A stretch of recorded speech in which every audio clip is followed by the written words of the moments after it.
este ministro de destrucción, que dice Mateo 4, 5 y 6, y le dijo: si eres el Hijo de Dios, échate abajo, porque está escrito, le dijo Satanás a Jesús. Está escrito. Así que Satanás se sabe qué, sabe la Biblia. No siempre es desagradable en su apariencia. Es un maestro del qué. Recuerde lo que dice la palabra. Se disfraza como ministro de qué, de justicia. Así que debemos ir más allá de las palabras. ¿Cuáles son sus obras? ¿Cómo trata a la gente?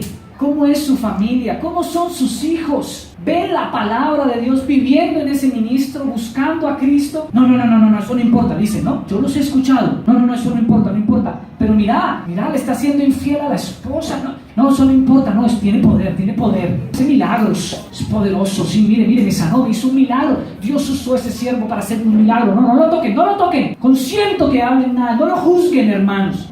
Y no se dan cuenta lo que dice la palabra del Señor. Él se disfraza como ¿qué? Como ministro de justicia, como si fuera luz, pero no lo es.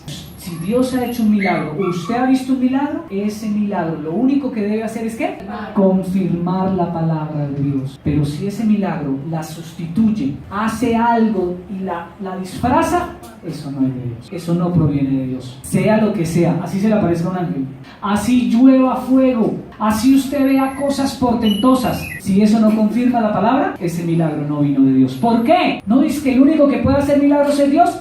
Acabamos de leer ¿qué? 3 libros de la Biblia que dicen que Satanás también hace ¿qué? Señales, prodigios y cosas extraordinarias. No lo estoy diciendo yo. Por eso los milagros tienen un problema. Por eso no hay que ir ahí en busca de ellos todo el tiempo. Aunque si usted necesita un milagro, ¿qué debe hacer? Señor, haz un milagro. Si lo necesita, pídalo. Pero la pregunta es, si Dios lo hace, ¿por qué lo hace? Mateo capítulo 12, versículo 31. Por tanto os digo, todo pecado y blasfemia será perdonado a los hombres, mas la blasfemia contra el Espíritu no le será ¿qué? Perdonado. ¿Cuál es la blasfemia contra el Espíritu Santo? Lea, por favor. ¿Cuál es? El pecado imperdonable consiste en atribuirle a Satanás la obra del Espíritu Santo. Por eso es tan peligroso que estas personas le atribuyan esos milagros ¿a quién? Al Espíritu Santo. No, es que se está moviendo el Espíritu, y la gente ahí temblando, se mueve el Espíritu. Le están atribuyendo algo que no dice la Biblia que debe pasar en la iglesia al Espíritu Santo. ¿Sí ve lo grave que es esto? Esto es grave. Esa es la blasfemia contra el Espíritu Santo. ¿Eso es de Dios? Es decir, eso que está pasando en la iglesia, que uno ve en videos, que ve en televisión, eso dice la Biblia que debe pasar. Y la gente en el piso y la gente aquí. Usted no puede quedarse con lo que estoy diciendo yo. Usted tiene que buscar en la palabra. Pero hay un versículo donde dice que Dios sana. Sí, Dios sana. Dios, Jehová Rafa, significa Jehová nuestro sanador. Dios hace milagros, sí. Pero no te quedes con la mitad de la moneda. Tienes que darle vuelta a la moneda. Porque la moneda tiene ¿qué? 2 caras. Tiene 2 caras. Vamos a Gálatas capítulo 1, versículo 8. ¿Qué dice la Escritura? Mas si aún nosotros, Pablo se incluye, o un ángel de cielo, Pablo está hablando de los apóstoles, de los ministros de Cristo, porque esto no es de posiciones, esto no es de que allá está arriba el profeta, el apóstol, el superpastor. No, él mismo está diciendo, si alguno de nosotros que tenemos autoridad, que vimos al Señor Jesús, que somos apóstoles de la palabra, si aún uno de nosotros o un ángel del cielo os anuncian otro evangelio diferente del que hemos anunciado, sea un anatema. Porque tuercen la palabra, engañan a la gente, y les aseguro que su fin no será el mejor. Sí, roban a la gente, maltratan a la gente, hieran a la gente, abusan de la gente, pero les aseguro que no van a terminar bien. Porque ¿qué hicieron? Atentaron contra lo más sagrado de Dios, su propia palabra. La palabra de Dios pone en marcha el plan de salvación. Eso es algo que los prodigios y milagros no pueden hacer por sí solos. Juan 8, 31 y 32 dijo entonces Jesús a los judíos que habían creído en él: si vosotros ¿qué? Permaneciereis en mi palabra, seréis verdaderamente mis discípulos y conoceréis la verdad, y esa verdad, o sea, la palabra, te hará libre.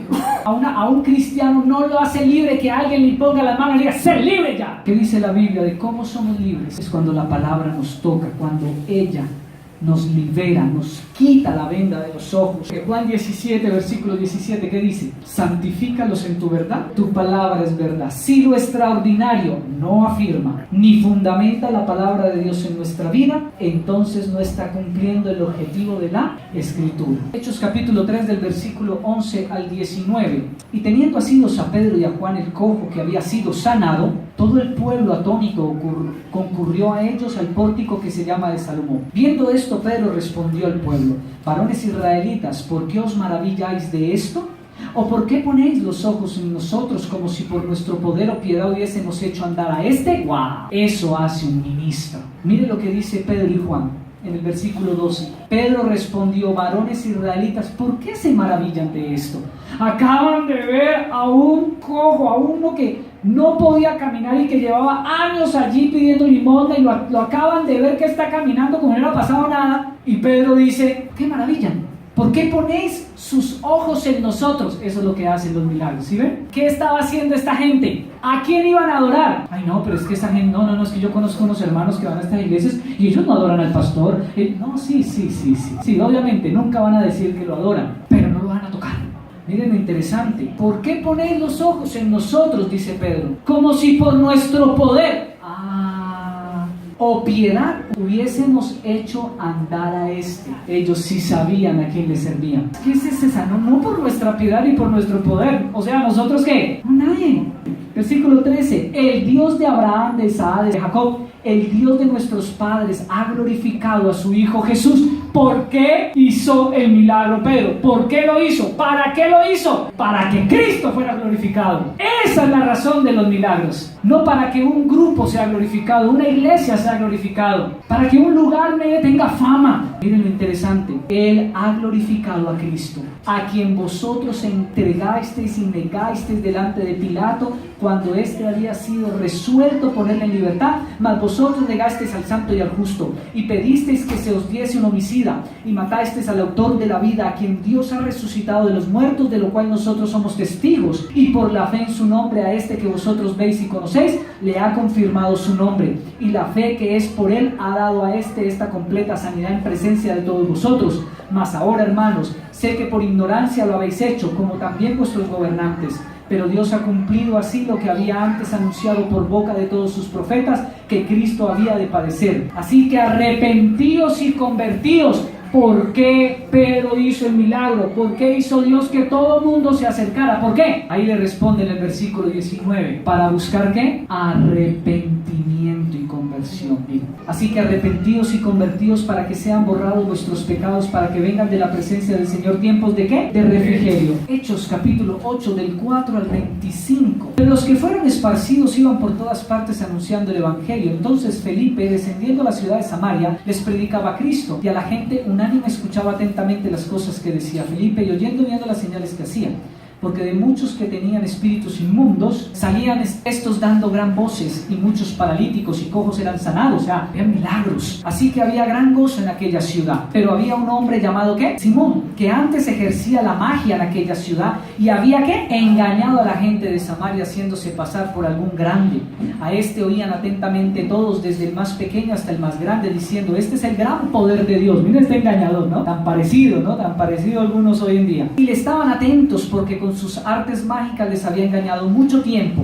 Pero cuando creyeron a Felipe, que anunciaba el evangelio del reino de Dios y el nombre de Jesucristo, se bautizaban hombres y mujeres. O sea, perdió público. También creyó Simón mismo, y habiéndose bautizado estaba siempre con Felipe, viendo las señales y grandes milagros que hacían. Estaba atónito Simón. Cuando los apóstoles que estaban en Jerusalén oyeron que Samaria había recibido la palabra de Dios, enviaron allá a Pedro y a Juan, los cuales, habiendo venido, oraron por ellos para que recibiesen el Espíritu Santo, porque aún no había descendido sobre ninguno de ellos, sino que solamente habían sido bautizados en el nombre de Jesús. Entonces les imponían las manos y recibían el Espíritu Santo. Cuando vio Simón que por la imposición de las manos de los apóstoles se daba el Espíritu Santo, les ofreció dinero, diciendo: denme también a mí este poder, para que cualquiera que yo impusiere las manos reciba el Espíritu Santo. Entonces Pedro le dijo: tu dinero perezca contigo, porque has pensado que el don de Dios se obtiene con dinero. No tienes tu parte ni suerte en este asunto, porque tu corazón no es recto delante de Dios. Arrepiéntete pues de esta tu maldad, y ruega a Dios si quizás te sea perdonado el pensamiento de tu corazón. A ver, para Pedro y Juan era más importante o prioridad que la gente hiciera milagros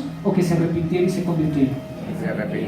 Saque sus propias conclusiones, hermano. Versículo 22: arrepiéntete pues de tu maldad y ruega a Dios si quizás te sea perdonado el pensamiento de tu corazón, porque en hiel de amargura y en prisión de maldad veo que estáis. Respondiendo entonces Simón dijo: rogad vosotros por mí al Señor para que nada de esto me habéis dicho venga sobre mí. Y ellos, habiendo testificado y hablado la palabra de Dios, se volvieron a Jerusalén, y en muchas poblaciones de los samaritanos anunciaron el evangelio. Ustedes se imaginan a Pedro y a Juan hoy en día como estos genios que se acercaron a Simón a ofrecerle dinero para, claro, yo te doy la unción, porque ellos reparten unción, ¿no? Y si le reparten unción a alguien, pues ese forma otra iglesia. ¿Con cuántos? Con miles de personas. ¡Wow! ¿Ustedes ven a Juan en esas? ¿A Pedro en esas? No, qué pena, pero más bien arrepiéntete, porque eso es más importante.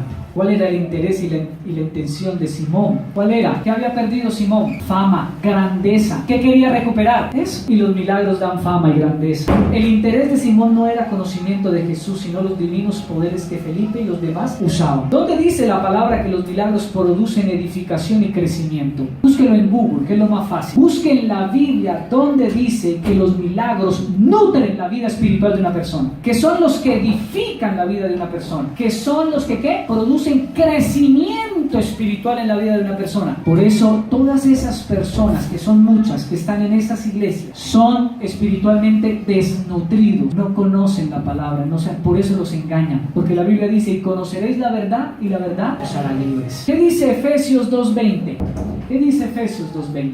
Edifíquense sobre el fundamento de ¿quién? ¿Qué es los apóstoles? ¿Qué le hemos enseñado a ustedes aquí en la iglesia? Los apóstoles son el Nuevo Testamento. ¿Y los profetas? ¿Qué son los profetas? El Antiguo Testamento. Siendo la principal piedra del ángulo, ¿quién? Jesucristo mismo. Así que es la palabra la única que da crecimiento. Ahorita lo vamos a ver en segunda de Pedro. Segundo, ya vimos entonces el problema del engaño. Vemos que los milagros son usados ¿para qué? Para engañar. Lo dice Apocalipsis 13, lo dice Gálatas, lo dice segunda de Corintios, segunda de Tesalonicenses. Mire lo que dice primera de Pedro 1:23, versículo 25, y capítulo 2, versículo 2 de primera de Pedro. Dice la Escritura: siendo renacidos, no de simiente corruptible, sino de incorruptible, por la palabra de Dios que vive y permanece para siempre. ¿Cómo encuentra a alguien la vida eterna según este versículo? ¿Cómo encuentra a alguien conversión y arrepentimiento? Estos genios dicen que a través de los milagros. ¿Qué dice la Biblia? Por la palabra de Dios que vive y permanece para siempre. Mas la palabra del Señor permanece para siempre, y esta es la palabra que por el Evangelio ha sido anunciada. Deseen como niños recién nacidos la leche espiritual no adulterada, para que por ella, ¿qué es la leche espiritual adulterada? ¿Qué viene diciendo? ¿De qué viene hablando? La palabra. Así que deseen como niños recién nacidos la leche espiritual no adulterada, para que por ella ¿qué? Crezcan para salvación. Así que en ninguna parte de la Biblia dice que las personas deben edificarse y deben crecer es a través de milagros. No lo dice, no lo enseña. Vamos a Juan capítulo 2, versículos 23 y 25. Dice así: ¿qué acaba de hacer Jesús? Versículo 1 del capítulo 2. ¿Cuál es el título? ¿Qué acaba de hacer Jesús? Acaba de hacer un milagro. Convirtió el agua en vino. ¿Y sabe qué hizo la gente después de que se dio cuenta de ese milagro? Lo mismo que hicieron cuando se dieron cuenta que Juan y Pedro habían sanado a un cojo. ¿Sabe qué hizo la gente? Ya no va a haber más enfermedad, mejor dicho, este es nuestro gurú, nuestro sanador. Y mire lo que dice el 23 y el 25. Estando en Jerusalén Jesús en la fiesta de la Pascua, muchos creyeron en su nombre, viendo las señales que hacían, pero Jesús mismo no se fiaba de ellos. Ay, ya, ¿está leyendo conmigo, hermano? Pero estaban creyendo, pero estaban siguiendo a Jesús. Jesús no se confiaba de ellos, porque conocía a todos y no tenía necesidad de que nadie le diese testimonio del hombre, pues él sabía lo que había al hombre. Jesús sabía, porque esas personas lo estaban ¿qué? Siguiendo. Pastor, la verdad no me quedó muy claro. Ok, ya se lo voy a aclarar mejor. ¿Qué milagro acababa de hacer Jesús? Ya lo vimos. ¿Cuál es la razón por la cual buscaban a Jesús? Ya lo dijimos. Muchos de los que supuestamente creyeron y se volvieron discípulos fueron los que se devolvieron atrás allá en Juan 6. Vamos a Juan 6. Juan 6, versículos 60 al 67. Miren lo que dice la palabra del Señor. Versículo 60. Al oírlas, les acaba de dar un sermón y les acaba de decir que no son los milagros, que es Él, que hay que tragárselo a Él, que hay que obedecerlo a Él. Entonces miren lo que dice el 60. Al oírlos, muchos de sus discípulos dijeron: ¿quiénes? Discípulos discípulos, o sea, seguidores, todos los que él recogió con esos 2 o 3 milagros que hizo. Y el milagro que acababa de hacer, mire lo que dice el capítulo 6, el título del capítulo 6 que dice, alimentación ¿de qué? De los 5,000. Y el versículo 22 del capítulo 6 que dice, la gente busca a Jesús porque les acaba de dar pan y les acaba de dar comida. Entonces dice, dura es esta palabra, ¿quién la puede oír? Sabiendo Jesús en sí mismo que sus discípulos murmuraban de esto, les dijo, ¿esto os ofende? Que pues, si vieres al Hijo del Hombre subir donde estaba primero, el Espíritu es el que da vida, la carne para nada aprovecha. Las palabras que yo os he hablado son espíritu y son vida. Las palabras, ya no hay milagro. Pero hay algunos de vosotros que no creen, porque Jesús sabía desde el principio quiénes eran los que no creían y quiénes le habían de entregar. Y dijo, por esto os he dicho que ninguno puede venir a mí si no le fuere dado del Padre. Desde entonces, lea el versículo 66, desde entonces muchos de sus discípulos volvieron atrás y ya no andaban con él. Dijo entonces Jesús a los 12, ¿queréis iros también vosotros? Veamos el 68. Simón Pedro respondió, ¿a quién iremos si solamente tú tienes milagros de sanidad? Si solamente tú haces cosas sobrenaturales y poderosas. ¿Eso le dijo Pedro? No, los que se habían ido para atrás venían a buscar milagros. Pedro dice, solamente tú tienes palabras de vida eterna.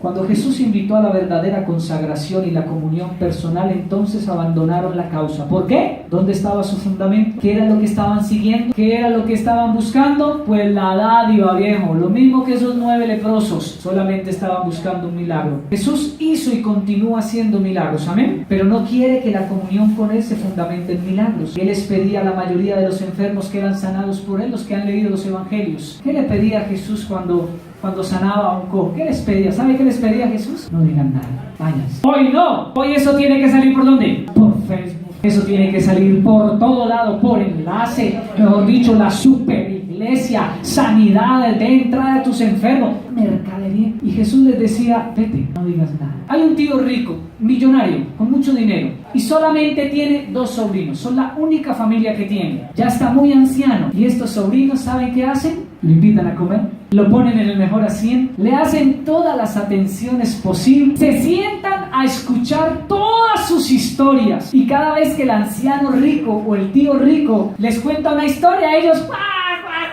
tío, usted es el mejor. Pero el tío tiene una duda. Si él fuera pobre, ¿le darían una porción más de pastel? ¿Se reirían de sus tontas historias? ¿Sus sobrinos lo aman por quien él es o por lo que tiene y su dinero puede hacer? Los sobrinos lo aman no por lo que él es, por lo que él tiene. Y eso es lo que le enseñan a la gente allá afuera, a buscar a Jesús, a buscar a Dios, a buscar la dádiva, no a buscar al Jesús, no a arrepentirse, no a apasionarse, no a cambiar, no a renunciar para que su matrimonio sea feliz. No, les enseñan es a qué, a buscar todas las riquezas, porque tenemos un Padre rico, ¿cierto? Dios es el dueño de la plata y el oro. ¿Cómo puede Dios dejarte en la inmunda? No, es una reflexión con la cual tenemos que salir hoy de aquí. ¿Por qué razón viene usted? ¿Cuál es su motivación? ¿Por qué realmente usted alaba al Señor, busca al Señor? ¿Usted por qué viene? No la reunión de una cantidad de gente que ni siquiera sabe por qué está allí. Y lo único que hacen es ir a la iglesia a buscar ¿qué? Que Dios les sane, que Dios les dé, que Dios les dé trabajo, que Dios los prospere, que Dios los bendiga, que Dios les dé y les dé y les dé y les dé y les sane el matrimonio, les sane las finanzas, les sane los hijos y todo es lo único que hacen para ir a la iglesia.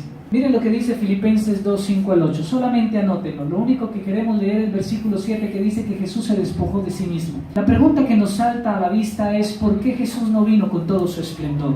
¿Por qué Jesús nació al lado de boñiga de vaca? ¿Por qué Dios escogió una campesina y un carpintero para traer a su Salvador? ¿Por qué? ¿No era mejor haberlo traído en un trono portentoso? O sea, la gente no se hubiera maravillado de Jesús si Jesús hubiera sido esplendoroso. Cuando Jesús vino, dejó atrás y se despojó de su gloria que le pertenecía en el cielo. Preguntémonos, ¿por qué vino, nació y fue criado de la manera que lo fue? Para que no nos desviara, para que la gente le buscara realmente. ¿Por qué? Por lo que Él es. En el Evangelio de Juan es muy claro que Jesús quería que lo buscaran y lo amaran por lo que Él es, y no por lo que pueda hacer o tener. Dios puede hacer milagros, pero hay que ser prudente con este tema, hermanos. No estamos diciendo que Dios no hace milagros hoy, pero solo los hace cuando lo estima conveniente de acuerdo a su propósito, y siempre hace milagros para su propia gloria, no para la gloria de nadie más, ni para la suya, ni para la de un superministro.